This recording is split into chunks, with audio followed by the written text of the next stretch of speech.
수신료 도둑이라고요? 한때 안방 1등이던 KBS의 작년 적자가 무려 881억 원이었습니다.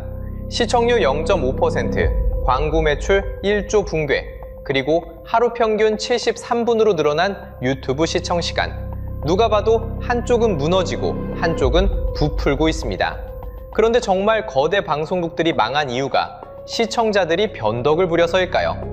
오늘 보고 나면 여러분이 TV를 끄는 게 왜 옳은 선택이었는지, 한국 미디어가 어디로 향하고 있는지가 한 번에 정리됩니다. 예전엔 9시 뉴스가 끝나면 옆집에서 오늘 거 봤어? 하고 묻는 게 자연스러운 풍경이었습니다. 그 시절 인기 드라마와 예능은 시청률 30%, 40%, 심지어 50%까지도 흔하게 찍던 시절이었죠. 온 가족이 같은 시간에 같은 화면을 보던 말 그대로 안방 1등 방송국의 황금기였습니다. 그런데 지금 이 풍경은 거의 사라졌습니다. 지난 1년 동안 지상파 3사 프로그램 중에 평균 시청률 20%를 넘긴 작품은 단 한 편도 없습니다. 한 편도요. 예능과 교양, 다큐멘터리 같은 비드라마 장르는 평균 시청률이 2%에도 못 미칩니다. 한 자릿수도 충격이라던 게 엊그제 같은데 이제는 한 자릿수가 일상이 됐습니다. 드라마 사정은 어떨까요? 지상파 드라마 평균 시청률을 채널별로 보면 KBS 1위 12.3%, SBS가 8.4%, KBS 2가 7.5%, MBC는 6.0%까지 내려와 있습니다. 한때 안방을 호령하던 채널들이 한 자릿수 안에서 줄을 서고 있는 셈이죠. 더 충격적인 건 0%대 진입 사례입니다. 최근 방송된 MBC 바니와 오빠들은 첫 회 1.3%로 출발해 2회에서 0.9%까지 떨어졌습니다. 단 1회 만에 1%대가 무너진 겁니다. 평일 저녁 황금 시간대 지상파 드라마가 그렇습니다. 90년대였다면 종영사유로 거론됐을 숫자가 지금은 뉴스거리도 안 됩니다. 다들 그러려니 하고 넘어갑니다. 요약하면 이렇습니다. 9시 뉴스 50%, 인기 드라마 40%를 찍던 안방 1등이 한 자릿수와 0%대를 오가는 자리로 내려앉았다는 것. 그 사이 한 자릿수는 충격에서 일상으로, 0%대는 사고에서 사례로 자리를 옮겼다는 것. 시청자 입장에서 보면 TV가 예전 같지 않다는 막연한 느낌이 사실은 숫자에 그대로 찍혀 있었던 셈입니다. 우리가 채널을 돌리지 않게 된 데에는 다 이유가 있었습니다. 그런데 진짜 충격은 시청률이 아닙니다. 광고가 다 빠져나갔거든요. 한때 광고주들이 줄을 서던 방송국에서 광고가 사라지고 있습니다. 첫 번째 균열이 바로 거기서 시작됩니다. 지상파 광고 매출은 2023년에 1조 756억 원이었습니다. 그런데 2024년에는 8천억 원대로 내려앉았습니다.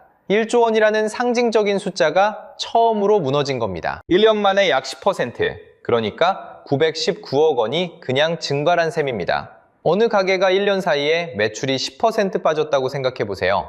그 충격이 잦지 않습니다. 그런데 이건 한 해만의 사건이 아니라 10년에 걸친 흐름의 끝자락이었습니다. 전체 광고 시장에서 지상파가 차지하는 비중을 보면 더 분명해집니다. 2015년에는 32.5%였습니다. 광고비 100원이 풀리면 그중 32원이 지상파로 들어왔다는 뜻입니다. 그런데 2024년에는 12.9%가 됐습니다. 10년 만에 거의 3분의 1 토막이 났습니다. 광고주들은 어디로 갔을까요? 옆집으로 갔습니다. 2023년 기준으로 방송 광고 시장은 3조 3,898억 원, 비중으로는 20.5%입니다. 같은 시기 온라인 광고 시장은 9조 3,653억 원, 비중으로 56.6%였습니다. 큰 가게에 줄 서던 손님이 작은 가게로 자리를 옮겼고 그 사이 작은 가게가 큰 가게보다 3배 가까이 커진 겁니다. 이건 그냥 광고가 줄어든 게 아닙니다.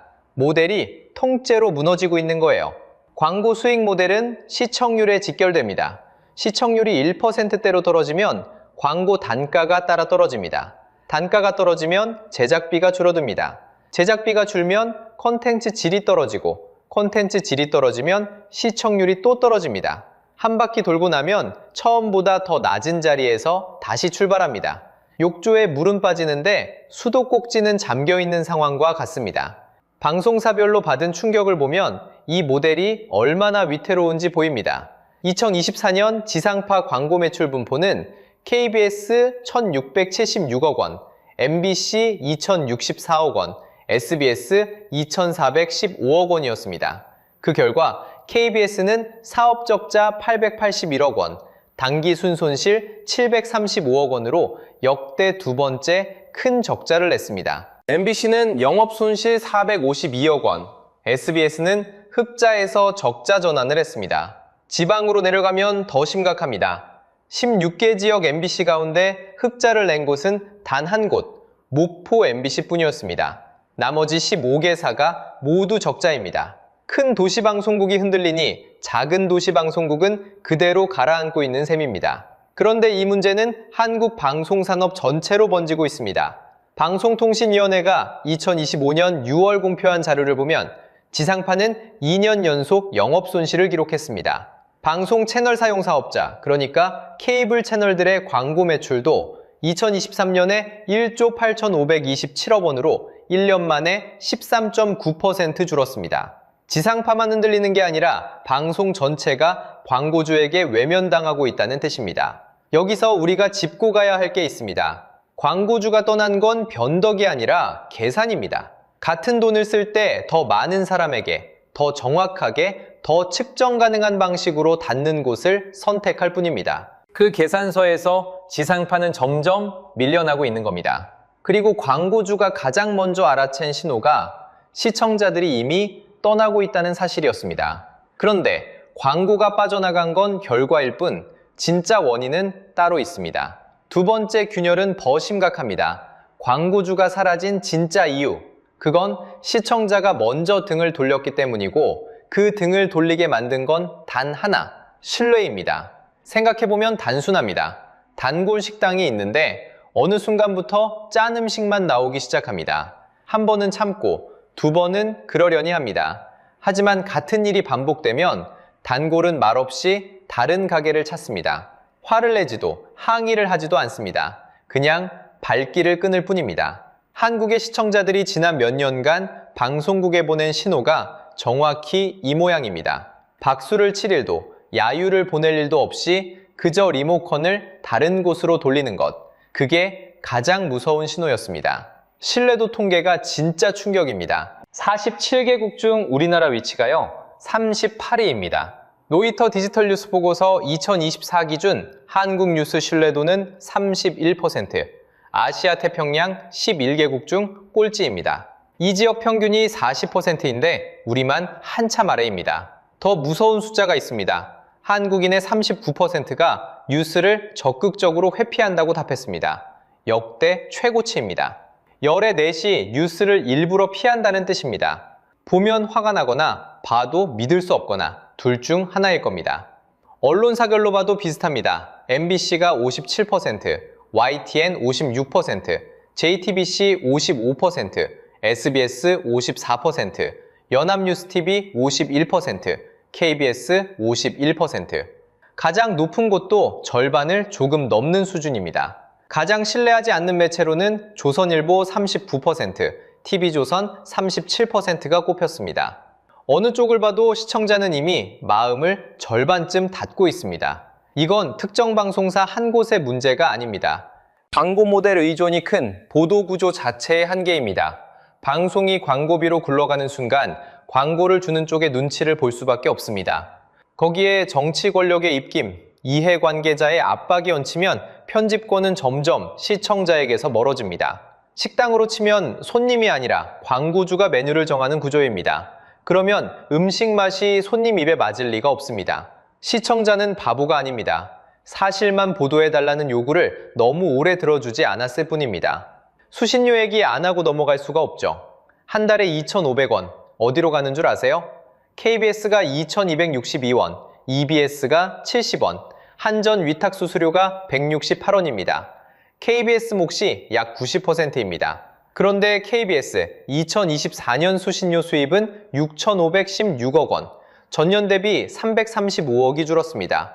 2023년 7월 분리징수가 시행된 영향입니다. 이후 2024년 5월 헌재가 합헌 결정을 내렸고 같은 해 12월에는 통합징수환원법이 상임위를 통과했습니다. 다시 전기요금에 묶어 걷겠다는 방향으로 돌아가는 중입니다. 여기서 시청자들이 분노하는 이유가 분명해집니다. 안 가는 식당이 매달 자동 결제로 돈을 빼가는 느낌. 시청률은 이미 떨어졌는데 수신료 의존도는 여전히 49%입니다. 비교해볼까요? 영국 BBC, 일본 NHK, 독일 ARD, ZDF는 수신료 의존도가 65%를 넘습니다. 그만큼 광고에서 자유롭다는 뜻입니다. 반대로 KBS는 광고 비중이 상대적으로 커서 광고 시장이 흔들릴 때마다 같이 흔들립니다. 외부 충격에 약한 구조 위에 강제 징수만 얹혀있는 모양새입니다. 안 보는 사람도 내야 하는 돈인데 그 돈으로 만든 보도가 신뢰를 못 받는다면 분노가 안 쌓이는 게 더 이상한 일입니다. 정리하면 이렇습니다. 시청자가 등을 돌린 건 변덕이 아닙니다. 신뢰 자본이 바닥을 친 결과이고 그 신뢰는 광고와 편집권이 얽힌 시스템 안에서 천천히 소진된 것입니다. 그리고 사람들은 더 이상 항의하지 않습니다. 조용히 채널을 돌릴 뿐입니다. 여기까지가 무너진 이유라면 시청자들은 어디로 갔을까요?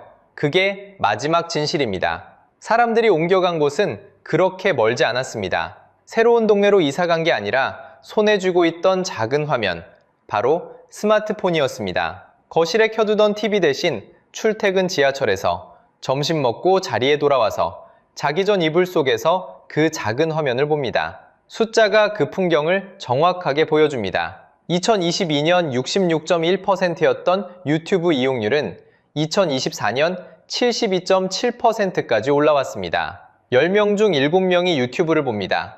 더 놀라운 건 시간입니다. 한 사람이 하루 평균 73분을 유튜브에 씁니다. 5년 전과 비교하면 딱 2배입니다. 그 73분이 어디서 나왔을까요? 새로 만들어진 시간이 아닙니다. 예전에 9시 뉴스 보고 드라마 보던 그 시간이 그대로 떨어져 나와 유튜브로 옮겨간 겁니다. 시청자가 가진 하루는 24시간 그대로인데 시청 시간이라는 케이크의 한쪽이 통째로 잘려나간 셈입니다. 2024년에는 상징적인 사건이 하나 있었습니다. 국내에서 가장 많이 쓰는 앱 1위 자리를 유튜브가 차지했습니다. 그 자리에 누가 있었을까요? 카카오톡이었습니다. 한국 사람이 가장 자주 여는 앱이 메신저에서 영상 플랫폼으로 바뀐 겁니다. 가족과 친구에게 말을 거는 시간보다 영상을 보는 시간이 길어졌다는 뜻이기도 합니다. 인식 자체도 뒤집혔습니다. 내 일상의 가장 필수적인 매체가 무엇입니까? 이 질문에 스마트폰이라고 답한 사람이 75.3%, TV라고 답한 사람이 22.6%였습니다. 75대 22, 거의 3배 차이입니다. 게다가 TV는 1년 사이 4.6%포인트 더 줄었고 스마트폰은 5.3%포인트 더 늘었습니다. 격차는 점점 벌어지고 있습니다. 그리고 진짜 충격은 다음 세대 이야기입니다. 10대들이 TV로 실시간 방송을 보는 비율은 한때 69.9%였습니다. 그게 53.8%까지 떨어졌습니다. 절반 가까이가 더 이상 본방을 보지 않습니다. 본방 사수라는 말 자체가 사어가 되어가는 중입니다. 지금 30대가 TV에서 멀어지고 있다면 지금 10대는 TV가 무엇이었는지 잘 모르는 채로 어른이 되고 있습니다. 다시 말해 광고주 입장에서 보면 앞으로 10년 뒤에 TV 앞에 앉을 시청자가 거의 남지 않는다는 뜻입니다. 광고가 빠져나간 건 단지 지금의 매출 문제가 아니라 미래 시청자를 미리 셈한 결과이기도 합니다. OTT 쪽 숫자도 비슷한 이야기를 합니다. 2025년 국내 OTT 이용자가 2천만 명을 돌파했습니다. 그 안에서 넷플릭스 한국 월간 사용자는 1393만에서 1444만 사이를 오갑니다. 영상 앱에서 사람들이 쓰는 시간 중 무려 61.1%가 넷플릭스로 갑니다. 광고 없이 시작 버튼만 누르면 되는 환경, 보고 싶은 회차를 골라보는 자율, 그리고 시청자가 직접 선택했다는 그 감각, 그게 끌어당기는 힘이었습니다. 여기서 한번 멈추고 봐야 할 장면이 있습니다. 채널이 무너지는 와중에도 살아남은 곳들이 있다는 점입니다. TV조선은 2024년 영업이익 261억 원으로 방송과 신문, 통신을 통틀어 1위를 차지했습니다. CJ ENM은 1년 만에 1,045억 원 흑자로 돌아섰습니다. KBN, 눈물의 여왕은 시청률 31%를 찍었습니다. 0.9%대 드라마와 같은 시대에 31%가 나왔다는 뜻입니다. 이 대비가 진짜 메시지입니다. 시청자가 TV라는 매체 자체를 버린 게 아니었습니다. 신뢰할 수 없는 편집권과 광고에 끌려다니는 콘텐츠를 버린 겁니다. 잘 만든 이야기에는 여전히 31%가 모입니다. 옆집에 더 맛있는 가게가 생겼고 무료 시식까지 해주고 메뉴까지 손님이 직접 고를 수 있게 됐습니다. 단골이 옮길 만한 이유가 셋이나 있는 겁니다. 그 단골은 한 번 옮기고 나면 옛날 가게가 다시 자라기 전에는 돌아오지 않습니다. 이제 정리할 시간입니다. 안방 1등의 몰락이 우리에게 남기는 진짜 메시지가 뭘까요? 오늘 살펴본 세 그녀를 한 줄로 묶으면 이렇게 됩니다. 안방 1등의 몰락은 시청자의 변덕이 아니라 광고 모델이 무너지고 신뢰 자본이 빠져나가고 매체 환경이 바뀐 새 시스템 준열이 동시에 터진 결과입니다. 시청자는 그저 사실만 보도해달라는 단순한 요구를 너무 오랫동안 해왔을 뿐입니다. 그래서 이 말씀을 꼭 드리고 싶었습니다. 여러분이 TV를 끄는 건 변덕이 아니라 정확한 신호였습니다. 광고 의존이 임계점을 넘은 채널의 콘텐츠가 점점 이상해지고 있다는 신호를 가장 먼저 알아채고 채널을 돌리신 겁니다. 그건 단순한 취향 변화가 아니라 시장이 보내는 가장 정직한 표 한 장이었습니다. 그리고 잊지 말아야 할 건 이게 절망 이야기가 아니라는 점입니다. TV조선과 CJ ENM, 잘 만든 OTT 콘텐츠가 보여주듯 매체가 죽은 게 아니라 신뢰의 자리가 옮겨가는 중입니다. 좋은 콘텐츠는 채널을 가리지 않고 살아남습니다. 그 자리를 누가 채울지 우리 시청자의 선택에 달려 있습니다. 오늘 영상을 보고 나서 세 가지만 함께 해보시면 좋겠습니다. 첫째, 이제는 어느 채널이냐가 아니라 어떤 편집권으로 만들어졌는지를 보는 미디어 리터러시입니다. 이 정보는 누구의 광고비로 만들어졌을까 한번 의심해보는 습관, 그것만으로도 보호막이 됩니다. 둘째, 좋다고 느낀 보도와 콘텐츠에는 직접 후원과 구독으로 표를 던져주세요. 시청자의 돈이 흐르는 곳으로 콘텐츠는 따라옵니다. 셋째, 가족, 특히 부모님과 미디어 소비 습관을 한번 점검해 보시면 좋겠습니다. TV에서 유튜브로 옮겨갈 때 알고리즘이 보여주는 자극에만 끌려다니지 않도록 함께 보고 함께 이야기 나누는 자리가 필요합니다. 오늘 영상이 도움이 되셨다면 좋아요와 구독으로 응원 부탁드립니다. 다음 영상에서는 한국 미디어가 새롭게 자리 잡는 다음 풍경으로 찾아뵙겠습니다. 감사합니다. 저희는 이제 아버지가 아들에게 물려주는 자리가 됐습니다. 지난 10여 년 100만 명이 한국 교회를 조용히 등졌습니다. 겉에서 보면 예배당은 여전히 멀쩡해 보입니다.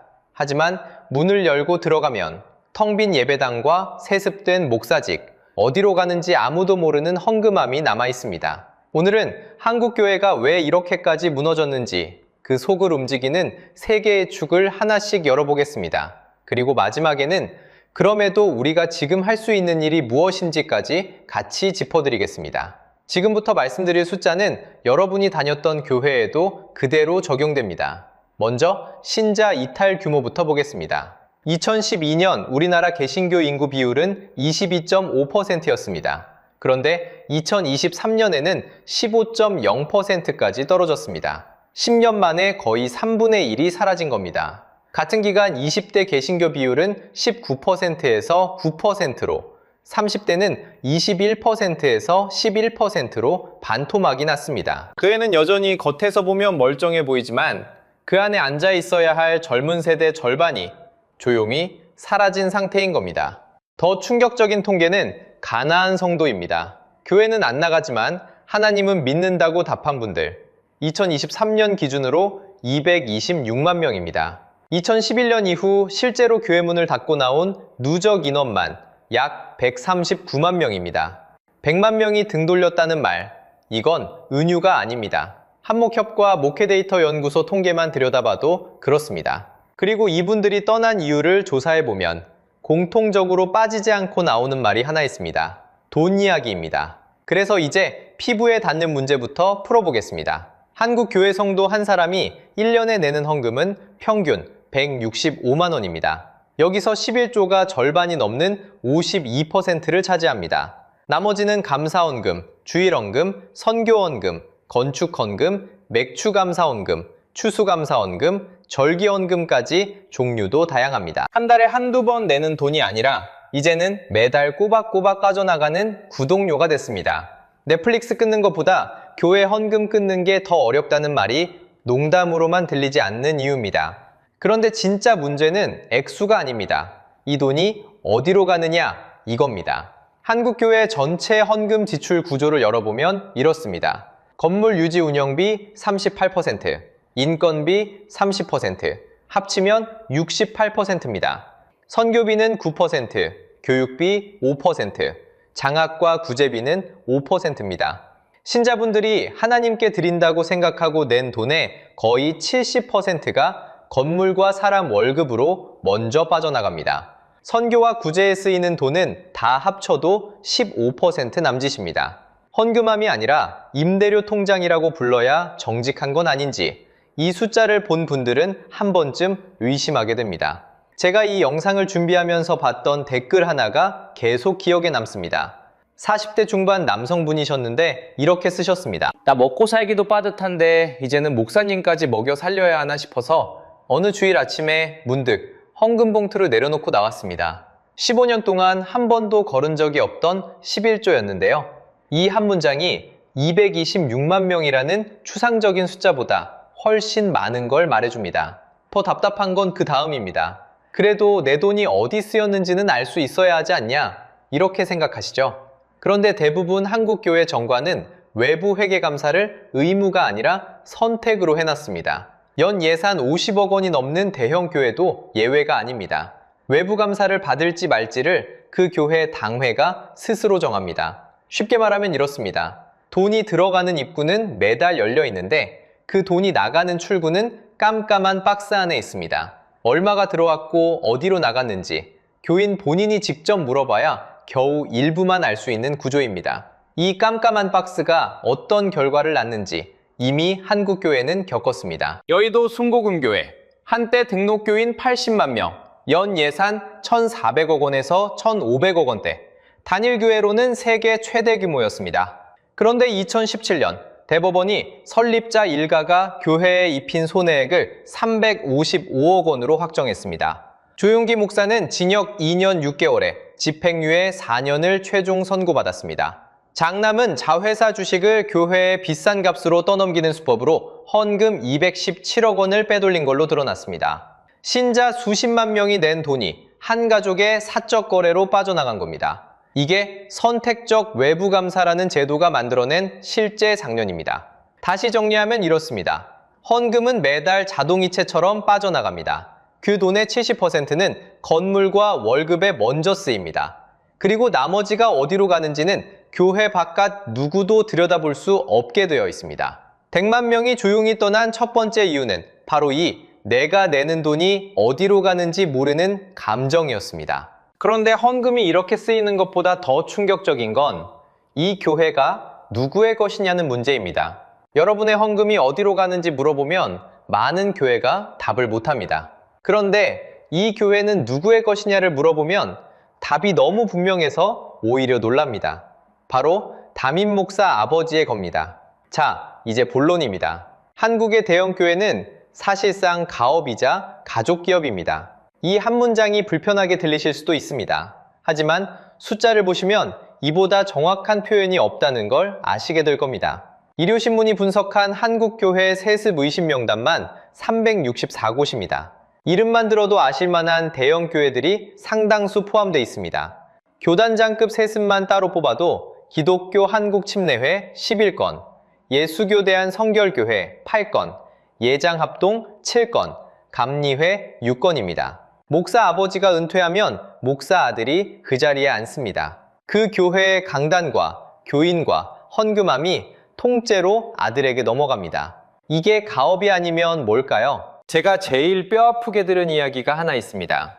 아들 목사가 강단에 올라온 순간 저는 15년 다닌 교회를 떠났습니다. 40대 평신도의 증언입니다. 15년 동안 매주 그 자리에 앉아 예배드리고 11조 내고 자녀 주일학교 보내고 자녀 때 위로받은 공간입니다. 그런데 어느 일요일 낯익은 얼굴이 강단에 올라옵니다. 원로 목사님의 아들입니다. 그 순간 이분이 드신 느낌은 배신감도 분노도 아니었다고 합니다. 그냥 여기가 더 이상 우리 교회가 아니라는 생각이었다고 합니다. 아, 이건 이 집안의 교회구나. 그리고 그 다음 주부터 나가지 않으셨습니다. 이런 일이 한두 번이 아닙니다. 세습이 한 번 일어난 교회에서는 평신도의 조용한 이탈이 뒤따라옵니다. 이걸 수치로 확인시켜주는 사건이 바로 명성교회입니다. 등록교인 10만 명의 초대형 교회입니다. 2017년 김삼환 원로 목사의 아들 김하나 목사가 담임으로 위임됐습니다. 교단 내에서 엄청난 반발이 일어났습니다. 세습이라는 지적이 쏟아졌습니다. 그런데 2019년 소속 교단인 예장통합총회가 이른바 수습안을 통과시킵니다. 사실상 세습을 합법화하는 경로가 열린 겁니다. 그리고 2023년 대법원이 최종 판결을 내립니다. 세습은 유효하다.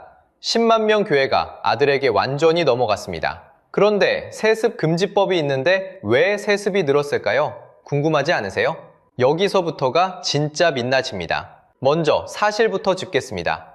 한국에 있는 주요 개신교 교단 중에서 세습 금지법을 만든 교단은 단 3곳뿐입니다. 예장통합이 2013년, 감리회가 2012년, 기장이 비슷한 시기입니다. 나머지 교단들은 법 자체가 없습니다. 그러니까 대부분의 한국 교회에서 세습은 법적으로 막을 방법이 없는 상태입니다. 그럼 법을 만든 교단은 좀 나을까요? 감리회 숫자를 보여드리겠습니다.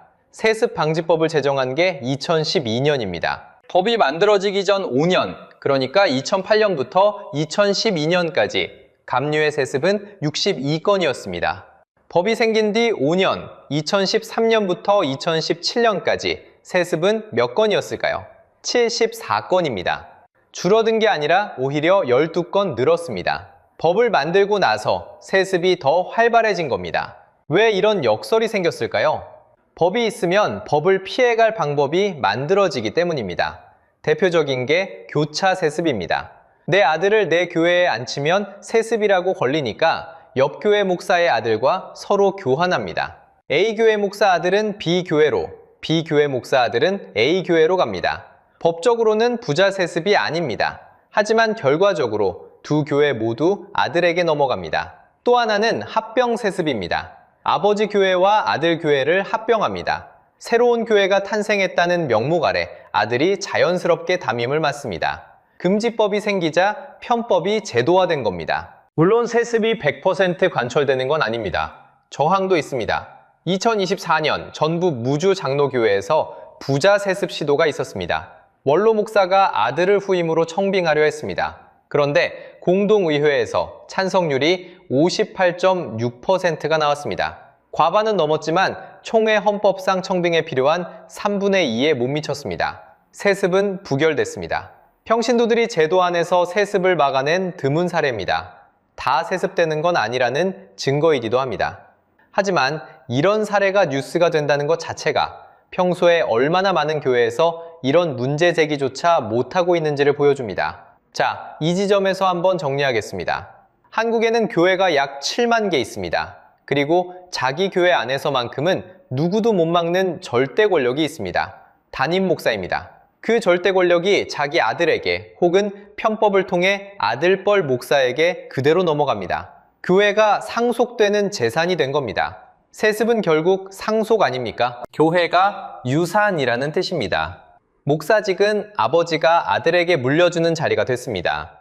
그런데 이 모든 문제의 뿌리는 교회가 교회만 바라보지 않기 시작했다는 데 있습니다. 그래도 교회가 자기 안에서만 그랬다면 문제는 교회 안의 문제로 끝났을 겁니다. 그런데 한국 교회는 자기 담장 밖으로 나가기 시작했습니다. 교회가 자기 담장 안에서만 가업이 됐다면 문제는 교회 안의 문제로 끝났을 겁니다. 그런데 어느 순간부터 한국 교회는 담장 밖으로 걸어 나오기 시작했습니다. 그리고 그 순간 교회는 자기 공공성을 스스로 내려놓았습니다. 가장 극적인 장면은 2020년 8월이었습니다. 한 대형 교회에서 시작된 집단 감염이 전국으로 번졌고 9월 중순까지 확인된 발련 확진자만 1,163명이었습니다. 방역 체계가 멈출 뻔했던 그 순간에도 교회는 예배를 멈추지 않았습니다. 나라가 위급해도 내 교회만 생각한다는 말이 그때 만들어졌습니다. 그 교회의 담임 목사는 이후 불법 집회 혐의로 1심에서 징역 1년 6개월, 집행유예 3년, 벌금 450만 원을 선고받았습니다. 실명을 반복해 부르고 싶지는 않습니다. 한 사람을 비난하자는 얘기가 아니기 때문입니다. 중요한 건 개인이 아니라 구조입니다. 교회가 신앙 공동체에서 정치 팬덤으로 넘어가는 동안 그걸 막을 장치가 교단 안에도 교회 안에도 없었다는 사실입니다. 더 황당한 건 세금 쪽입니다. 종교인 과세는 2018년 1월부터 이미 시행되고 있습니다. 법적으로는 종교인도 세금을 내는 사람입니다. 그런데 2021년 실효세율을 보면 종교인은 0.7%, 일반 근로소득자는 6.5%였습니다. 똑같이 일하고 똑같이 돈을 받아도 종교인이 내는 세금 비율이 9배 낮습니다. 숫자로 바꿔보겠습니다. 월 400만 원을 받는 직장인은 매달 수십만 원대 세금이 빠져나갑니다. 그런데 같은 월 400만 원을 받는 목회자가 실제로 내는 세금은 월 2,800원 수준입니다. 한 달 커피 한 잔 값입니다. 목회 활동비, 사택 제공 같은 항목이 비과세로 빠져 있어서 생기는 구멍입니다. 세금 시스템 안에는 들어왔는데 시스템이 그 앞에서 비껴가고 있는 겁니다. 정리하면 이렇습니다. 교회 안에서는 아무도 못 건드리는 절대 권력입니다. 교회 밖에서는 집회를 조직하는 정치 세력입니다. 그리고 국세청 앞에서는 세금을 거의 안 내는 비영리 단체입니다. 한 조직이 세 개의 얼굴을 가지고 있습니다. 이건 종교의 자유 문제가 아니라 특수 신분 문제입니다. 우리는 세금을 안 내는 특수 신분이다 라는 선언과 사실상 같습니다. 사회는 이미 답을 내고 있습니다. 기독교 윤리 실천 운동이 매년 조사하는 한국교회 신뢰도는 2020년 31.8%에서 2026년 19.0%까지 떨어졌습니다. 6년 만에 반토막입니다. 반대로 신뢰하지 않는다는 응답은 75.4%까지 올라왔습니다. 10명 중 7명 이상이 교회를 믿지 않는다는 뜻입니다. 한국리서치 2025년 조사에서는 무종교라고 답한 사람이 51%로 처음으로 과반을 넘어섰습니다. 개신교는 19에서 20% 박스권에 갇혔습니다. 여기까지가 민낯입니다. 돈, 세습, 공공성, 세 개의 축이 한꺼번에 기울었기 때문에 100만 명이 떠난 겁니다. 한 축만 기울었다면 버텼을지도 모릅니다. 그런데 세 축이 동시에 주저앉고 있습니다. 그래서 우리가 뭘 할 수 있냐고 물으실 겁니다. 이제 그 얘기를 하겠습니다. 이 채널은 문제만 지적하고 끝내지 않습니다. 여기까지 듣고 그래서 뭐 어쩌라고 싶으신 분들을 위해 지금 당장 써먹을 수 있는 것들만 정리해드리겠습니다. 개인 차원, 제도 차원, 공동체 차원 이 세 층으로 나눠서 말씀드립니다. 먼저 개인 차원입니다. 기독교 윤리실천운동이 만든 교회 재정 건강 10가지가 있는데 그 중에서 꼭 체크해야 할 3가지만 뽑아봤습니다. 교회를 다니고 계시든 새로 고르고 계시든 똑같이 적용됩니다. 1번, 확인해보세요.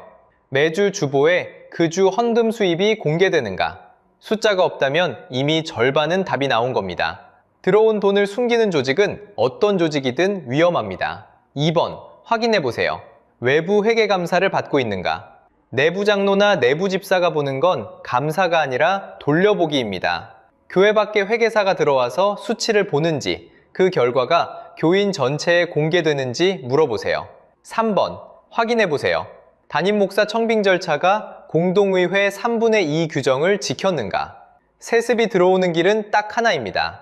이 3분의 2가 무너지는 순간입니다.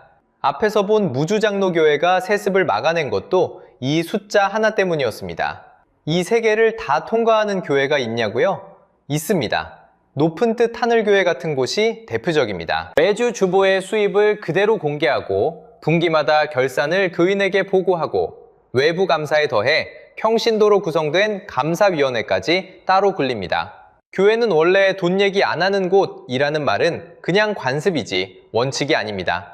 할 수 있는 곳은 이미 하고 있습니다. 두 번째는 제도 차원입니다. 이건 개인의 영역은 아니지만 우리가 지지할 방향은 정해져 있습니다. 첫째, 종교인 소득을 근로소득으로 전면 전환. 앞에서 본 실효세율 0.7% 대 6.5%, 이 9배 격차의 구멍을 막는 가장 직접적인 방법입니다. 둘째, 일정 규모 이상 대형 교회의 외부 감사 의무화. 지금은 연 50억을 넘기는 교회도 감사가 선택입니다. 셋째, 세습 금지를 교단 내부법이 아니라 공익법인 기준으로 적용하는 논의. 지금은 교단이 없으면 법도 없는 상태니까요. 세 번째는 공동체 차원입니다. 건강한 작은 교회 운동이 10여 년째 조용히 이어지고 있습니다. 재정을 투명하게 공개하고 세습을 구조적으로 막고 평신도가 감사에 직접 들어가는 교회들의 연합입니다. 기억하세요. 한국에는 교회가 7만 개 있습니다. 그 중에 문제가 있는 곳도 있지만 지금 이 순간에도 건강하게 돌아가는 곳이 분명히 있다는 뜻입니다. 그리고 이 지점에서 꼭 짚고 넘어가야 할 통계가 하나 있습니다. 이탈 의향이 있는 청년의 61%는 교회를 떠나더라도 가나안 성도로 남겠다고 답했습니다. 신앙 자체를 버린 게 아니라 건강한 공간이 나타날 때까지 밖에서 기다리고 있다는 얘기입니다. 그래서 오늘 이 영상은 한국 교회를 살리자는 말이 아닙니다. 한국 교회가 왜 무너지고 있는지 구조를 알고 그 안에서 건강한 공간을 다시 고르자는 말입니다. 다니던 사람에게도 떠난 사람에게도 한 번도 다니지 않은 사람에게도 똑같이 적용되는 이야기입니다. 마지막으로 오늘 꼭 기억하셨으면 하는 3가지를 정리하고 마치겠습니다. 하나, 100만 명이 떠난 건 신앙이 무너져서가 아니라 교회가 가족 기업이 됐기 때문입니다. 둘, 돈, 세습, 공공성. 이 세 축이 동시에 기울었습니다. 지금 다니는 교회가 이 셋 중 하나에라도 해당한다면 이미 위험 신호입니다. 셋, 그럼에도 7만 개 중에는 건강한 교회가 있습니다. 믿음을 버리는 것과 제도를 바꾸는 것은 다른 문제라는 말입니다. 오늘 영상이 유익하셨다면 좋아요와 구독으로 알려주세요. 여러분이 다니고 있는 혹은 떠났던 교회는 세 축 중 어느 쪽에 해당했는지 댓글로 나눠주세요. 이 채널은 여러분의 경험을 다음 영상에 반영합니다. 감사합니다.